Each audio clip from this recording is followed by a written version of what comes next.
بسم اللہ الرحمن الرحیم۔ السلام علیکم ناظرین، دنیا نیوز پر آپ دیکھ رہے ہیں پروگرام نقطہ نظر۔ میں ہوں آپ کا میزبان محمد اجمل جامی۔ اسٹوڈیوز میں تشریف رکھتے ہیں جناب مجیب الرحمان شامی صاحب۔ آج ہم بات کریں گے کل جو صحافیوں کی ملاقات ہوئی جس میں شامی صاحب بھی شامل تھے، جناب نگران وزیر اعظم انوار الحق کاکڑ سے، کیا گفتگو اس میں ہوئی۔ پھر عثمان ڈار صاحب کے بعد صداقت عباسی صاحب کا ڈان ٹی وی پہ عادل شاہ زیب کے ساتھ ایک انٹرویو سامنے آیا، اس کے اوپر بھی بات ہوگی۔ وہ کیا کہہ رہے ہیں، انہوں نے بھی پاکستان تحریک انصاف اور سیاست کو خیر بات کہا ہے، ان انٹرویوز پہ تنقید ہو رہی ہے، اس پر بات ہوگی۔ پریکٹس اینڈ پروسیجر ایکٹ، اس کیس کی سماعت ہے اور 4 سماعتوں کے باوجود ابھی تک سماعتیں مکمل نہیں ہوئی۔ کل ایک بار پھر اس کیس کی سماعت ہوگی۔ آج کی سماعت کی خاص بات جناب چیف جسٹس وکلا اور جسٹس منیب کے بیچ جو نوک جھونک ہے، وہ کیا سوال اٹھائے گئے اور کیس کیا رخ اختیار کرے گا۔ پھر شاہد خاقان عباسی صاحب لندن سے بھی ہوا ہے لیکن ابھی تک نالاں دکھائی دیتے ہیں، صرف نواز شریف صاحب کو لیڈر مانتے ہیں، کہتے ہیں شہباز شریف اور مریم ان کے لیڈر نہیں ہیں، الیکشن میں بھی حصہ نہ لینے کا اعلان کر رہے ہیں، اور نواز شریف صاحب وطن واپسی کو تیار ہیں، اس پر بھی بات ہوگی۔ نہتے فلسطینیوں پر اسرائیلی بربریت، کل بھی ہم نے تفصیل سے بات کی، آج بھی ذکر ہوگا۔ چوتھا روز ہے مسلسل اور 200 سے زائد اسرائیلی حملے صرف غزہ میں رپورٹ ہوئے ہیں، سینکڑوں فلسطینی زخمی ہیں، اسپتال غزہ کے بھر چکے ہیں۔ ریڈ کراس کی UN کی اپیلز کے باوجود اسرائیلی بربریت ہے کہ تھمنے کا نام نہیں لے رہی۔ سر سب سے پہلے تو کل آپ غیر حاضر تھے یہاں سے پروگرام سے، کہیں اور حاضر تھے، یعنی نگران وزیر اعظم نے یاد فرمایا ہوا تھا تو پروگرام کرنا تھا، میں تو حاضر ہو نہیں سکا، تو کیسے رہی آپ کی نشست اور کیا گفتگو ہوئی انوار الحق کاکڑ صاحب سے؟ ٹھیک وقت کے مطابق، پاکستان کے معیاری وقت کے مطابق ملاقات شروع ہوئی اور ایک بڑا کھانا تھا، اچھا ہال بھرا ہوا تھا اور کم و بیش سارے جو اینکرز ہیں اور ممتاز اخبار نویس ہیں موجود تھے وہاں۔ کچھ سلیم صافی صاحب مد نظر نہیں آئے اور حامد میر صاحب نہیں تھے، سلیم صافی صاحب شاید گئے کہیں باہر۔ اچھا نہیں، ویسے بھی ان سے اکیلے ہی مل لیتے ہیں، انٹروڈکشن کر لیتے ہیں، مطلب کوئی 2-4 دوست اپنے شاید پروگرام کر رہے ہوں گے۔ تو اب ظاہر ہے کہ 6:30 سے ملاقات شروع ہوئی اور 9:30 بجے تک جاری رہی۔ اچھا 3 گھنٹے 3 گھنٹے طویل نشست، پھر تو تمام موضوعات بات ہوئی ہوگی؟ ہر موضوع پر بات ہوئی اور کھلے دل سے سوالات ہوئے اور کھلے دل سے جوابات دیے گئے۔ اور جب بات چیت جو تھی وہ خاتمے کے قریب تھی تو سولنگی صاحب نے ایک چٹ ان کے ہاتھ میں دے دی، پرائم منسٹر کے ہاتھ میں؟ ہاں جی۔ اچھا، اور ایک طرف سولنگی صاحب بیٹھے تھے، دوسری طرف ہمارے ظہور صاحب بیٹھے تھے جو سیکریٹری انفارمیشن۔ اس میں انہوں نے کہا کہ بھئی یہ مجھے مشورہ دیا گیا ہے کہ جو میں نے گفتگو کی ہے اسے آف دی ریکارڈ کر دیا جائے۔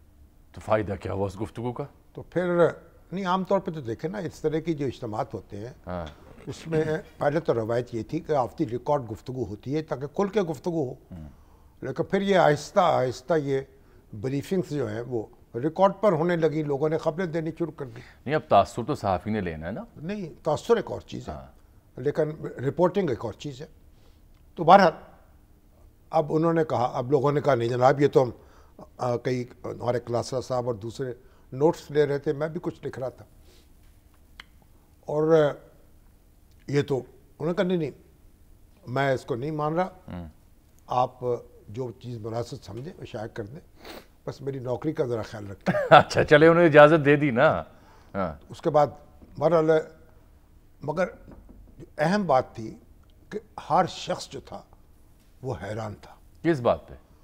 ان کے ڈیپتھ پر، اچھا نالج کی، اچھا موضوعات کا جو اس طرح انہوں نے احاطہ کیا، جس طرح بلوچستان کا مسئلہ اور پھر یہ افغان مہاجرین کا معاملہ اور یہ ایرانی تیل جو ہے اسمگل ہو کے آ رہا تھا اس کا مسئلہ، ڈالر کی اسمگلنگ کا ظاہری بات ہے، صوبے سے ان کا تعلق ہے، بڑا گہرا ان کی نظر ہے اس معاملے پہ، اور اور پھر پاکستان کے جو تاریخ پر، اس کی معاملات پر، اس کی خارجہ پالیسی پر جو انہوں نے روشنی ڈالی ہے، تو ہر شخص جو تھا وہ اشش کر اٹھا۔ چلے اچھی بات ہے، تو پھر مہاجرین والی پالیسی پہ کیا کہتے ہیں؟ یہ ہوا کہ بہت عرصے کے بعد اب کلاسرا صاحب جیسے شخص جو ہیں انہوں نے تو کہا، تو انہوں نے تو 20-22 سال تک कोई वज़ीर आज़म इस तरह की गुफ्तगू सुनी नहीं इससे। हकीकत ये है कि बहुत अरसे के बाद ऐवान इक़्तिदार में बैठे हुए किसी शख्स ने इस इल्मी गहराई के साथ गुफ्तगू की। मैंने पुराने सियासतदान जो हैं वो भी देखे हैं, उनसे मिलने का शर्फ हासिल हुआ है, और चौधरी मोहम्मद अली साहब, गुरमानी साहब, और फिर हमारे जनरल ज़ियाउल हक़ थे, फिर फ़ारूक लगारी थे, और मोहतरमा बेनज़ीर भुट्टो थी, ठीक है। और लेकिन ये है, और फिर डॉक्टर आरिफ अलवी जो हैं वो भी एक बड़ी किताब दोस्त शख्स हैं, इल्म दोस्त हैं। मगर जो उन्होंने अहाता किया और सब ने फिर उनको दाद दी, और मैंने भी खराज तहसीन पेश किया। लेकिन एक बात जो है बड़ी एक कतईयत थी, कोई लगी लिपटी नहीं थी, एम्बिग्यूटी नहीं थी, क्लियर हेडेड थे। अच्छा चले खुशाइंद अफगान। चलो मौजू पे तो आए ना कि बात क्या की, आपने तो उन्हें पक्का वज़ीर बना दिया आज। पश्तून नेशनलिज्म, तारीफ ऐसी आपने कर दी सहाफ़ियों ने।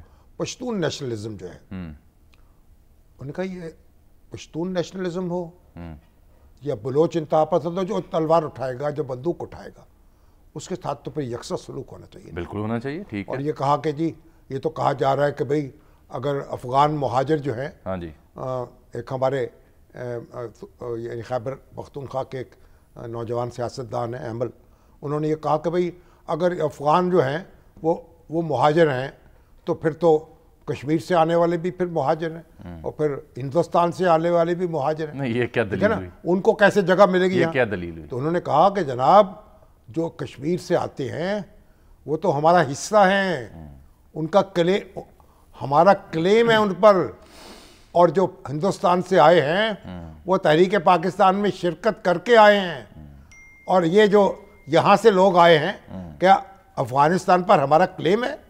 ये क्या मुमासलत है? और फिर उनका मैं पश्तून हूँ, नस्ल दर नस्ल, मेरे जो पढ़नाना है वो कैद रहे हैं बाचा खान के साथ। सही। और मुझे इस पर कोई मैं को बलोच अस्करियत पसंद हो या पश्तून अस्करियत पसंद हो या किसी और इलाके से ताल्लुक़ रखता हो, एक ही ज़ुबान में जवाब दिया जाएगा। तो फिर मुहाजिरीन के बारे में रियासती पॉलिसी तय है? उनका मुहाजिरीन जिनको जो गैर कानूनी हैं, हाँ, उनको वापस भेजा जाएगा। उस पर जो कानूनी है वो हमारे सरों पर, आँखों पर। दो नुक्ते हैं, एक तो ये कि जो नवाज शरीफ साहब की आमद को लेकर के निगरान सरकार की पॉलिसी के, क्योंकि मैंने कहीं पढ़ा वो कह रहे थे जी मैंने वजारत कानून से राय तलब कर रखी है, अभी उन्होंने राय दी नहीं है। नहीं, वो कहते हैं कि जो भी होगा हम कानून के मुताबिक होगा। और फिर उनका पीटीए के बारे में सवाल किया हमारे कामरान शाहिद साहब ने कि लेवल प्लेइंग फील्ड होनी चाहिए, कर रहे हैं कामरान उससे दोस्त भी कहते रहे, मगर उन्होंने कहा ये पीटीआई के ऊपर कोई पाबंदी नहीं है, और उनकी तरफ से कोई यानी किसी जमात जो है उसका ये हक़ जो है वो सलब करना नहीं चाहते। वो इलेक्शन में हिस्सा लें, कानून के मुताबिक काम होगा। और किसी जमात ये आप शिकवा है कई जमातों के, आप नून लीग की सपोर्ट कर रहे हैं, उनका नहीं। मैं तो सरकारी अफसर जो हैं उन्हीं में से पिक एंड चूज़ करूँगा, उन्हीं को लगाऊंगा ना। कोई किसी को पसंद है, कोई किसी को नापसंद है, तो मेरी कोई प्रायोरिटी नहीं है।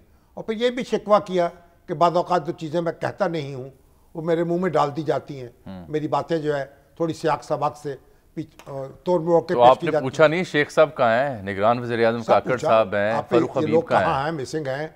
वैसे तो बड़ी डेप्थ है, बड़ा नॉलेज है, तो इसके बारे में बताएं। हसन न्याजी साहब के हवाले से बात हुई, सबसे हुई। उन्होंने कहा कानून के मुताबिक जो है वो सलूक होगा और होना चाहिए, और इसमें उन्होंने कहा लेकिन उनका रियासत जो है वो भी मजाक नहीं बनाया जा सकता उसका, ये बात भी समझनी चाहिए।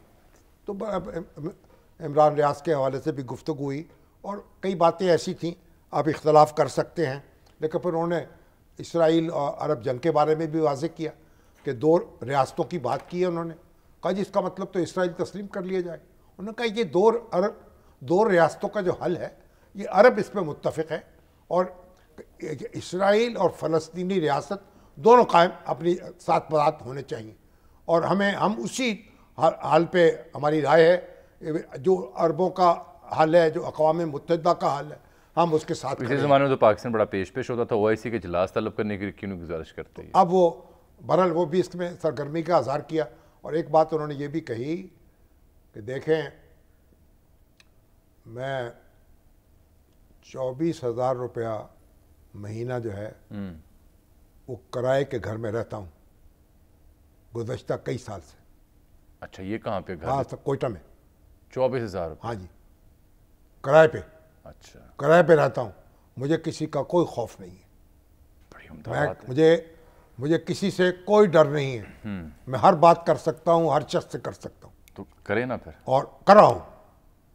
اور میں اپنی جو ہے, اور دیکھیں ان کا پھر یہ دیکھیے یہ جو اسمگلنگ آپ سب لوگ کہتے ہیں مستقل وزیر نہیں بنوانا چاہ رہے. وہ نہیں ہوتی ایسی بات. وہ کہنے لگے وہ تو الیکشن تھوڑی لڑ رہے ہیں. انہوں نے کہا دیکھیں یہ ہر شخص کہتا تھا یہ اسمگلنگ نہیں رک سکتی تیل کی. رکی ہے نا ایرانی. ڈالر آیا 280 کیسے رکی؟ ڈنڈے سے. ڈالر نہیں, ڈالر کیسے پھر آیا نیچے؟ اس کی اسمگلنگ کیسے رکی؟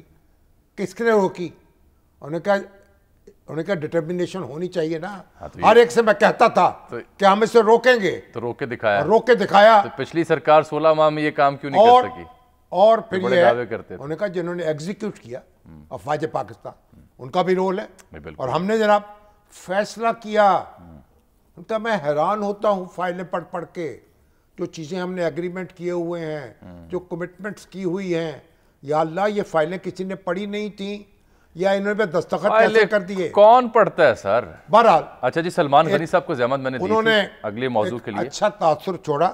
چلے. اور وہ آپ نے تو انہوں نے کہا ہم انتخابات کرائیں گے, یہ الیکشن کمیشن کا کام ہے, ہمیں کوئی دلچسپی نہیں ہے اپنے عہدے کی میعاد بڑھانے سے, اور ہم اپنی ذمہ داری پوری کریں گے اور انشاءاللہ رخصت ہوں گے. اچھا میں نے سلمان غنی صاحب کو اس لیے زحمت دی کہ نواز شریف صاحب میرے سعودی عرب پہنچا چاہتے ہیں. عرفان صدیقی صاحب بھی وہیں تھے اور شاہد خاقان عباسی صاحب کے میں نے ذکر کرنا تھا, تو زحمت انہیں اس لیے دی کہ سلمان صاحب خوش آمدید. پہلے ذرا آپ کو اور شامی صاحب کو میں شاہد خاقان عباسی صاحب کا ایک بیان سنانا چاہ رہا ہوں. گو کہ اس کا اظہار وہ بارہا کر چکے, لیکن کل بڑا انہوں نے پرٹیننٹلی 2 ٹوک الفاظ میں کچھ گفتگو کی. ندیم ملک صاحب کے ساتھ ذرا دیکھیے کیا فرما رہے تھے. سلمان صاحب یہ تو کھلی اعلان بغاوت ہے کہ اگر نواز شریف صاحب نہیں ہے کوئی اور ہوا تو وہ میرے لیڈر نہیں ہے, اور اگر ایسا ہوا تو گریسفل ایگزٹ کریں گے اور الیکشن بھی نہیں لے سکتے ان حالات میں. اس کا مطلب لندن جو گئے تو وہ ملاقات پھر کامیاب نہیں ہوئی نواز شریف صاحب سے ان کی. دیکھیں جامی صاحب, پارٹیز کے اندر اختلاف بھی ہوتا ہے اور اختلاف رائے بھی ہوتا ہے, لیکن شاہد خاقان عباسی صاحب جس طرح کے بیانات دے رہے ہیں یہ اس طرح کی روایت بڑی پارٹیز میں موجود نہیں ہے. جہاں تک آپ نے نواز شریف صاحب سے ملاقات کی بات کی ہے تو گزشتہ روز میری شہباز شریف صاحب سے ملاقات ہوئی تھی, اور ایک بات میں پورے وثوق سے آپ کو کہہ سکتا ہوں کہ شریف فیملی نے یہ فیصلہ کیا ہے کہ شاہد خاقان عباسی کے کسی بیان کا کوئی جواب نہیں دینا. شاہد صاحب جی وہ جواب نہیں دینا چاہتے.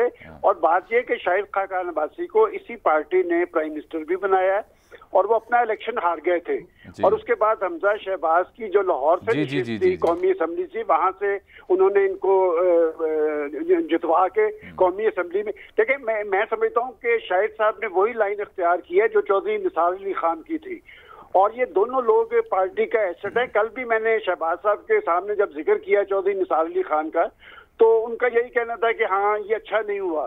میرا خیال ہے کہ جو پارٹی کے اندر جو سینئر لوگ ہیں ان کی آراء کا احترام بھی ہونا چاہیے, اور شاہد خاقان عباسی صاحب کو بھی تھوڑا سا جو اپنا ایک طرز عمل ہے اس پہ نظر ثانی کرنی چاہیے. جہاں تک وہ پارٹی کی بات کرتے ہیں تو جامی صاحب میں نے کاف لیگ بنتی دیکھی ہے, اور میں آپ کو ایک حوالہ دینا ضروری سمجھتا ہوں کہ جب میاں اظہر صاحب کو کہا گیا کہ آپ پارٹی بنائیں گے اور پارٹی کا صدر ہوں گے, تو مجھے یاد پڑتا ہے کسی ذمہ دار شخص نے کہا تھا کہ پارٹیاں بنانا اور چلانا بہت مشکل کام ہے, لیکن حکومتیں بنانا اور چلانا بڑا آسان کام ہے. میں نہیں سمجھتا کہ شاہد خاقان عباسی صاحب کوئی پارٹی بنانے کا رسک لیں گے. شاہد صاحب بڑے سینسیبل آدمی ہیں, اختلاف رائے ضرور ہے, اور ابھی بھی میں یہ نہیں سمجھتا کہ وہ پارٹی سے اپنے راستے جو ہے وہ جدا کر. اچھا ایک سلمان صاحب ایک اطلاع تھی کہ غالباً خواجہ صاحب اور آسن صاحب یا دیگر کوئی ان کے گھر جائیں گے یا جا سکتے ہیں, کوئی ایسا مشن بھی ہے نون لیگ کے ہاں اعلیٰ سطحی قیادت کے ہاں کوئی شخصیات جائیں انہیں ملیں گلے لگائیں یا نہیں؟ دیکھیں جامی صاحب، میں نے آپ کو بتایا کہ نواز شریف صاحب شاہد خاقان عباسی صاحب کو کھونا نہیں چاہتے، اسی لیے شریف فیملی کے لوگوں کو کہہ دیا گیا ہے کہ ان کے کسی بیان کا جواب نہیں دینا، اور میرا خیال ہے کہ جو آپ کہہ رہے ہیں کہ یہ آپ انفارمیشن کی بنیاد پہ کہہ رہے ہیں، اور یقیناً وہ نواز شریف صاحب کے واپس آنے کے بعد اس طرح کی کوشش ضرور ہوگی۔ ٹھیک، بہت شکریہ جناب سلمان غنی صاحب۔ دیکھیں، یہ جو اگر سیاسی جماعتوں کے اندر ایک نظم قائم ہو، یعنی ان کے انتخابات جو ہیں ان کا باقاعدہ ایک طریقہ کار موجود ہو، تو پھر یہ نوبت نہ آئے۔ جماعت کے اندر کونسل کہتے ہیں، جس کی ایک پارلیمنٹ ہوتی ہے جماعت کے اندر بھی، وہ جو اپنے عہدیدار چنتی ہے، تو پھر اس طرح کی شکایت پیدا نہ ہو۔ بھی پارٹی کے لوگ جس کو چاہیں گے منتخب کریں، منتخب کر لیں۔ سیکٹری، صدر، اب چیئرمین۔ ایک بات یہ بھی دیکھیں نا، کیا؟ اب آپ مریم جو ہیں، اگر مریم کا مقابلہ ہو جائے کسی دوسری شخصیت سے، تو میرا تو خیال ہے کہ 80% سے زیادہ لوگ جو ہیں مسلم لیگ نون کے مریم کے حق میں ووٹ دیں گے۔ اور یہ جو مرحلہ ہے نا، یہ فیصلے جو ہیں وہ یک طرفہ طور پہ نہیں ہونے چاہیے، پارٹی کے کارکنوں کو فیصلے کرنے چاہیے اور ارکان کو فیصلے کرنے چاہیے۔ اور یہ ساری مشکل جو ہے، جب پنڈت جواہر لال نہرو رخصت ہوئے تو اندرا گاندھی جو تھی ان کو اسی مشکل سے سامنا کرنا پڑا، درپیش رہے حالات۔ اور جو کانگریس کے سینئر لیڈر تھے انہوں نے پھر وہ الگ ہوئے، ایک سنڈیکیٹڈ کانگریس بنائی انہوں نے، اور پھر اندرا گاندھی جو تھیں وہ ان کو رونتی ہوئی، پھر وہ لیڈر بن گئی۔ تو محترمہ بے نظیر بھٹو جو ہیں، ان کے انکل جو تھے انہوں نے بھی ان کو چھوڑا۔ تو یہ کوئی ایسی نئی بات نہیں ہو رہی۔ تو میرا خیال ہے کہ شاہد خاقان عباسی صاحب کو جس طریقے سے سینئر وائس پریزیڈنٹ شپ تھی اس سے الگ کیا گیا، اس سے ان کا دل دکھا ہے۔ تو سیاسی جماعتوں کو بھی دیکھنا چاہیے نا معاملہ، اور لیڈروں کو بھی دیکھنا چاہیے۔ تو میرا نہیں خیال ہے کہ کوئی نئی جماعت کا ایڈونچر ہو سکتا ہے اور کامیاب ہو سکتا ہے۔ کتنی جماعتیں پی ٹی آئی سے نکل رہی ہیں۔ وہ کہتے ہیں گنجائش ہے۔ شاہد صاحب تو ایک تھیسس بار بار کہہ رہے ہیں کہ یہ موجودہ سسٹم ڈیلیور نہیں کر سکتا۔ ایک، موجودہ سیاسی جماعتوں میں جتنی جماعتیں سب کو ٹرائی کر لیا، 2، لہٰذا اب ایک نئی سیاسی جماعت کی ضرورت ہے اور نظام بھی کچھ بہتر ہو۔ اب دیکھیں جہاں بھی ہے، انگلینڈ میں چلے جائیں وہی کنزرویٹو اور وہی لیبر وہی آ رہی ہیں بار بار۔ انڈیا میں چلے جائیں بڑی مشکل سے بی جے پی بنی ہے کانگریس کے مقابلے میں۔ تو دو جماعتی ایک چل رہی ہے نا پالیٹکس، لمبی ڈیبیٹ ہے۔ بنگلہ دیش کو دیکھ لیں، ایسا نہیں ہے، مین اسٹریم پارٹیز بنانا آسان نہیں ہے، اب بڑی مشکل سے پی ٹی آئی بنی، دیکھیں، اور مسلم لیگ اور پیپلز پارٹی بنی، پھر اور پی ٹی آئی بنی۔ تو اب پی ٹی آئی جو ہے اس میں سے کئی جماعتیں نکل رہی ہیں۔ میں وہ پی ٹی آئی کے ذکر کر رہا تھا کہ عثمان ڈار صاحب کا جو انٹرویو کامران شاہد صاحب نے کیا، اس کے بعد اب صداقت علی عباسی صاحب، ان کا انٹرویو بھی ڈان پہ عادل شاہ زیب صاحب کے ہاں آن ایئر ہوا، خبر تھی، کچھ دن پہلے ریکارڈ ہوا اور کل وہ نشر ہوا ہے۔ تو وہ بھی پی ٹی آئی اور سیاست کو خیر بات کہہ گئے۔ دیکھیے کیا کہہ رہے تھے وہ۔ چلیے، اللہ تعالیٰ صداقت علی عباسی صاحب جو ہیں ان کی صداقت کو قائم رکھے۔ کون سی؟ پہلے والی یا اب والی؟ وہی ہوا نا، پی ٹی آئی کے جو ان کا آفیشیل ٹویٹر ہینڈل ہے، انہوں نے اسی دن کی جو 7 مئی یا 4 مئی کا ذکر کر رہے ہیں، وہ جب احتجاج کرے تھے تب کی بھی ایک ویڈیو ریلیز کی جس میں وہ کہہ رہے ہیں کہ خان صاحب کی ہدایت ہیں کہ توڑ پھوڑ نہیں کرنی۔ تو اب ان کا یہ بیان سامنے آ گیا ہے۔ اس ڈار صاحب کے بعد صداقت علی عباسی، اس سے شامی صاحب کیا پی ٹی آئی کی سیاست کو یا ان کے ووٹ بینک پہ کوئی اثر پڑے گا؟ یہ تو آنے والا وقت بتائے گا۔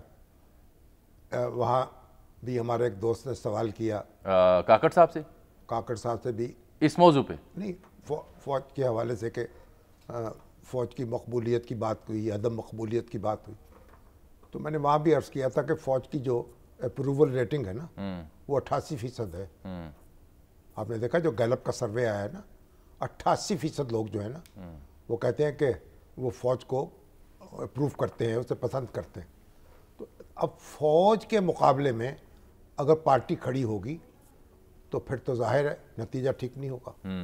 ہاں، اگر پارٹی کے مقابلے میں پارٹی کھڑی ہوگی بات بنتی ہے، تو بات بنتی نہیں، میرا خیال ریڈ لائن بھی یہی تھی، یہی سب سے بڑی غلطی جو ہوئی پولیٹیکل، یہ بات کرنی چاہیے۔ اور یہ جو جذباتی لوگ جو تھے، صداقت علی عباسی جیسے، عثمان ڈار جیسے، دوسرے، وہ ایک اس میں رو میں بہہ گئے۔ اب احساس ہو رہا ہے کہ ہم धोखा खा गए।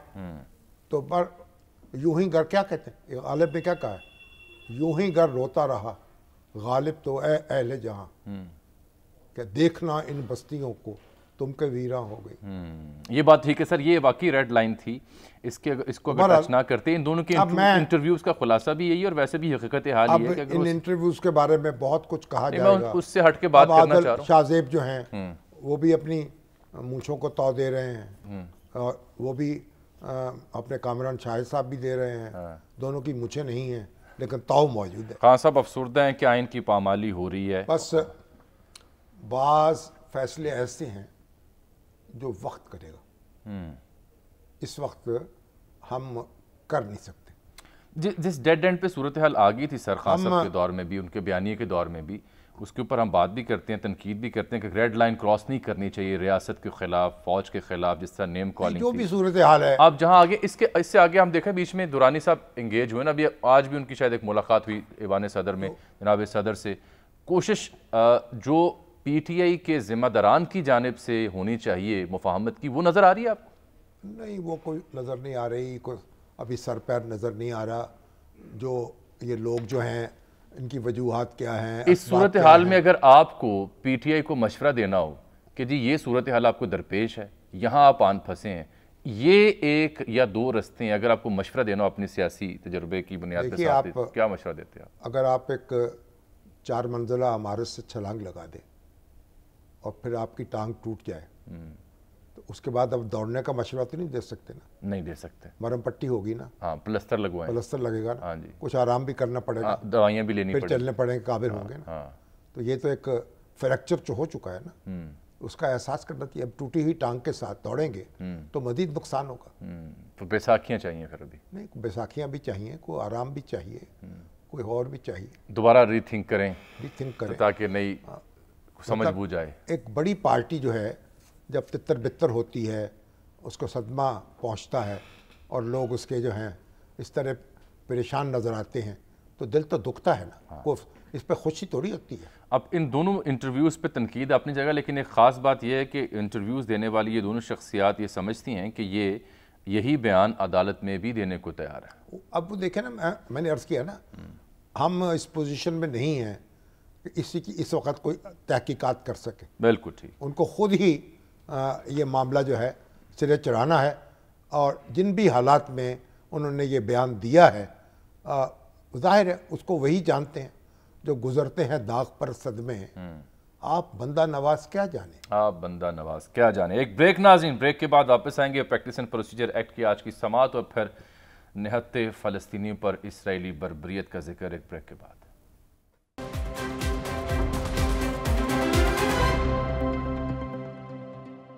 वेलकम बैक नाज़रीन। ब्रेक से पहले बात हो रही थी पाकिस्तान तहरीक इंसाफ की और उससे पहले हमने जिक्र किया पाकिस्तान मुस्लिम लीग नून के कायद नवाज शरीफ साहब और शाहिद खाकान अब्बासी साहब का।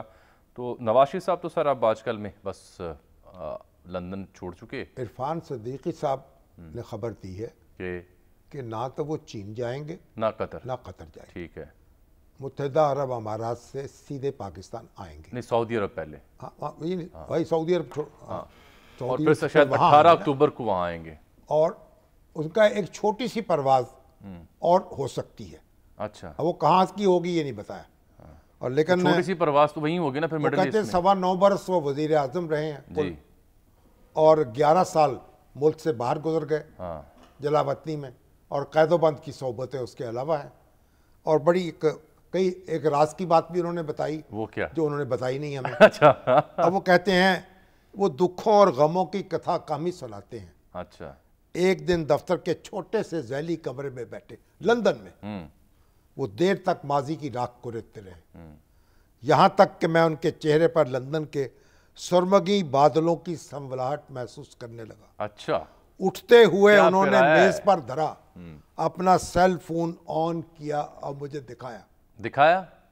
पस मंजर में वॉल पेपर के तौर पर लगी जवां साल कलसूम नवाज की तस्वीर मुस्कुरा रही थी।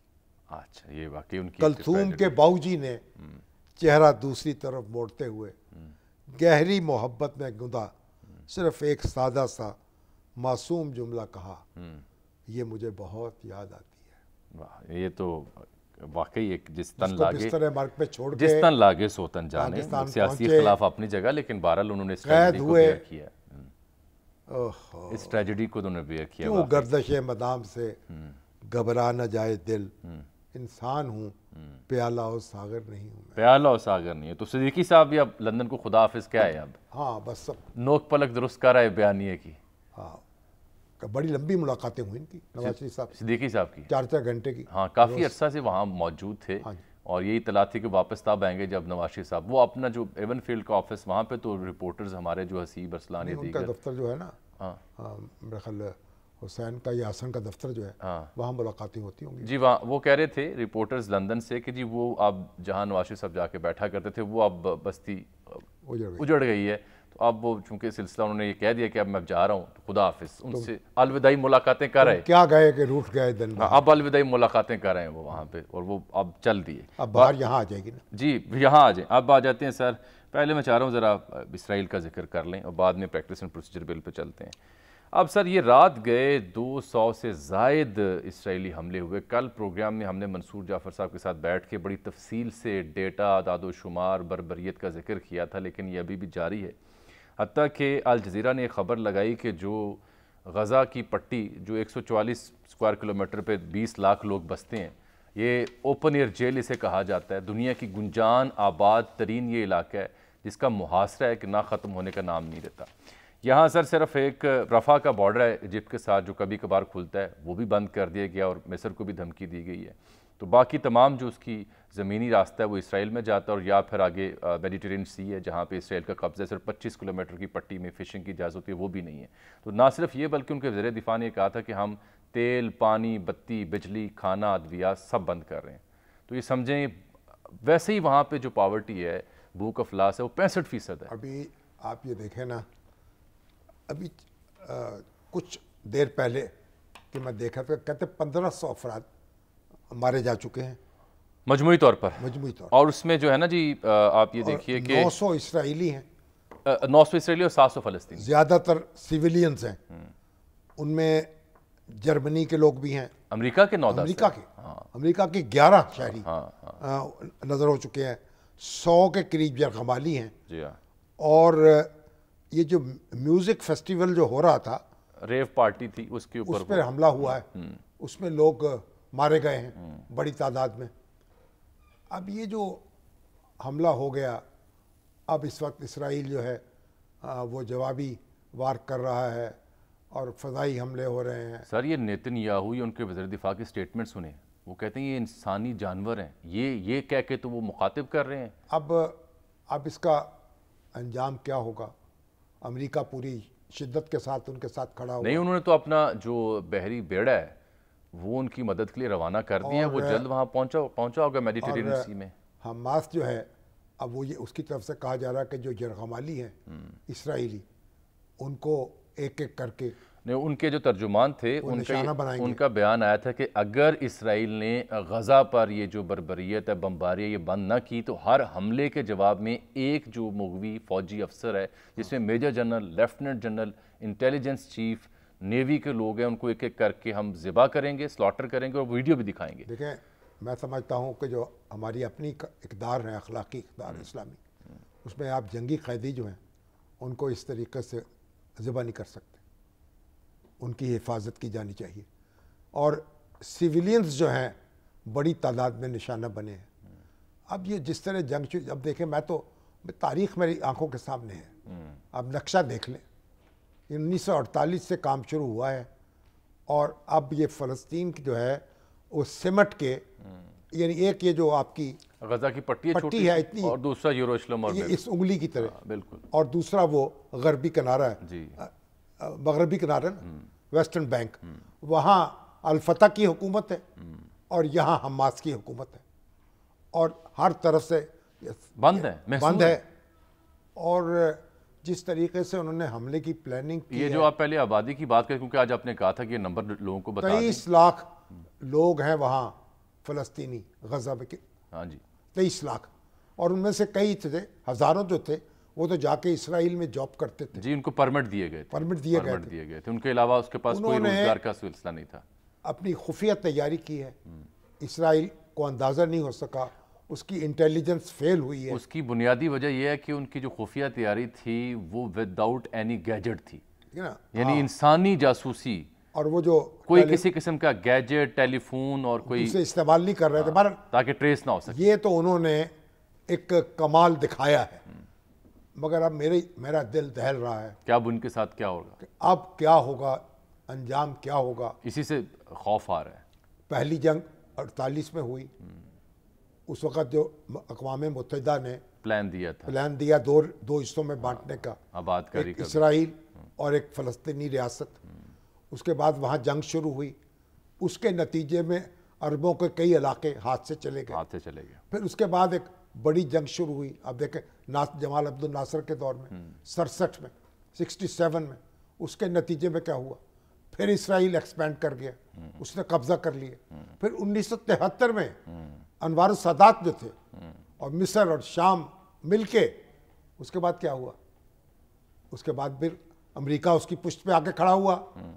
अनवार सादात ने इसराइल का जो दिफा था ना, नाकाबिल तस्खीर, उसको तोड़ दिया था, मगर उन्होंने कहा कि मैं अमेरिका से नहीं लड़ सकता। फिर उसके बाद उनका इलाका मिला वापस, और उन्होंने दोस्ती का हाथ बढ़ा दिया इसराइल की तरफ। और हर जंग के बाद इलाका फ़लस्तीन का सिमटता गया, और अब एक छोटी सी पट्टी है गज़ा की पट्टी, ये उंगली की तरह, मरकज़ी यरूशलेम वाला इलाका, वो भी और वो मगरबी किनारा है, एक कतरे की तरह मैप पे दिखाई देता है। वो उसके अंदर सिमट गए हैं। अब ये क्या होगा, और अमेरिका जो है पूरी क़ुव्वत से उसके पीछे खड़ा हो गया है। सर, मैं आप जो सिमटने की बात कर रहे हैं ना शामी साहब, 1945 में इस इलाके में 10 लाख से ज़ायद मुसलमान बसते थे, अरबुल नस्ल फ़लस्तीनी, और 5.5 लाख यहूदी थे जिन आबादकारियों के सिलसिले के बाद, आधे से भी कम थे।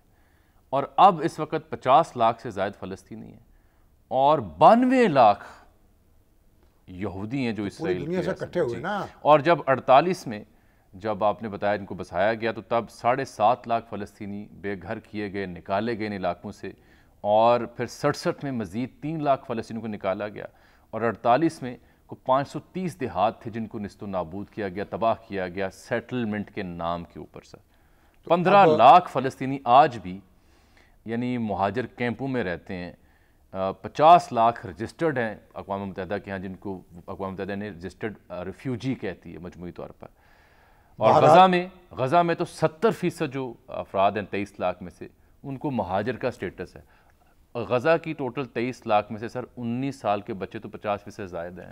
देखें, छोटे छोटे बच्चे, ना माँ ना बाप। इसराइल ने अरब इलाकों पे कब्ज़ा किया, वहाँ बस्तियाँ तामीर की, नाजायज़ तौर पर लोगों को बसाया, फिर इनका जीना दूभर कर दिया, बार बार इनके हम पर हमले किए। अब तंग आमद बजंग आमद। अब इस जंग का नतीजा क्या निकलेगा, और उसके नतीजे में क्या तबाही होगी।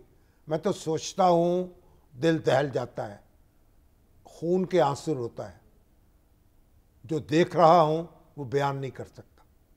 अलमिया ये भी है ना कि गज़ा में जो बीत रही है, जो इमारतें मलबे का ढेर बन रही हैं, अगर एक रात में 200 हमले किए जा रहे हैं, तो नीचे ज़मीन पे मलबा है या इंसानी लाशें हैं, कौन हाथ रोकेगा? उनको रोकेगा कौन, और उनकी कवरेज कौन करेगा। इस कदर जूज़ लॉबी या उनका इस असर रसूख है पूरी दुनिया पे कि अल जज़ीरा थोड़ी बहुत रिपोर्टिंग करता है, बाकी आप देख लें BBC, CNN, बाकी चैनल्स वो अमरीकी और इजरायली मौक़िफ़ की तायद में बैठे हुए हैं। अब मुदारे तो पूरी दुनिया में हो रहे हैं। ये तो सर OIC के प्लेटफॉर्म पे कुछ होना चाहिए। सऊदी अरब कोशिश कर रहा है अपनी तरफ से, उनके वज़ीर ख़ारजा मुसलसल रूसी हम मनसब और दीगर से राब्ते करें कि जंग बंदी पहले की जाए, या फिर रूसी वज़ीर ख़ारजा हैं। ये 2 ऐसी शख्सियात हैं जिन्होंने इस सारी सूरत हाल में कोशिश की है। चीन भी कोशिश में है, जी हाँ, लेकिन कौन हाथ रोकेगा इसराइल का, अमेरिका का, और जो हमला हमास ने किया है उसका नतीजा जो होगा वो क्या होगा। बस दुआ करें उन निहत्ते फ़लस्तीनियों के अल्लाह ताला, जो बेयारो मददगार हैं। सारे सिविलियंस मारे जा रहे हैं।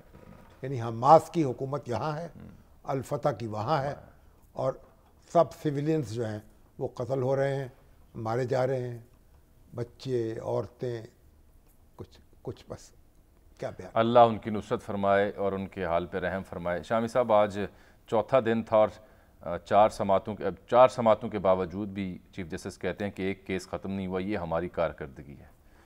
कल फिर एक दिन और रख दिया गया है। آج جسٹس منیب اور چیف جسٹس کے درمیان بھی بالواسطہ بھی اور براہ راست بھی وکلاء کے بیچ میں نوک جھونک ہوئی کہ مجھے سوال کرنے دیں، اور وکیل کو بھی انہوں نے روکا. نہیں دیکھیں پر لطف تھی نا سماعت. اب چیف جسٹس نے ایک کھلا ماحول کر دیا. ذرا دیکھیے کیا کہہ رہے تھے. اختلاف اپنی جگہ موجود ہے اور لوگوں کی تربیت ہو رہی ہے. اچھا چلے دیکھیے کیا کہہ رہے تھے. کیا کیا نکتے بیان ہو رہے ہیں. دیکھیں میں ایک کلپ سناتا ہوں. دیکھیں آج جو ایم کیو ایم کی طرف سے پیش ہوئے فیصل صدیقی صاحب، میں کہتا ہوں کمال عمدہ دلائل دیے، عمدہ طریقے سے دیے. اور جسٹس تھے ہاتھ ادھر ادھر. تو ایک جج صاحب نے کہا کہ بھائی آپ کے جھومنے کے سٹائل سے، میرے خیال منصور علی شاہ صاحب نے کہا، انہوں نے کہا میں یہی کر سکتا ہوں. ان کا نہیں میں ایکسرسائز اسی طرح ایکسرسائز کر سکتا ہوں. لیکن بات یہ ہے کہ بہت لطف آیا اور اتنی تیاری تھی ان کی اور اتنی موضوع پر دسترس تھی کہ بس ایک میں نے بہت عرصے کے بعد میں نے اس طرح کی عمدہ وکالت دیکھی ہے. اور بڑے مجھے تو بڑا شوق ہوتا تھا ایک زمانے میں جب کوئی اہم مقدمے ہوتے جا کے سنتا تھا. اور سر وقت ختم ہو گیا ہمارا. جب خالد انور صاحب جو تھے وقت ختم ہو گیا سر، نواز شریف صاحب کے مقدمے میں پیش ہوئے، وہ بھی کمال وکالت کی. آپ دیکھتے ہیں کل کیا طے پاتا ہے. کل بھی کیا ایک اور پیشی ہوگی یا کل میرا خیال نبٹ جائے گا. ایک بریک ناظرین.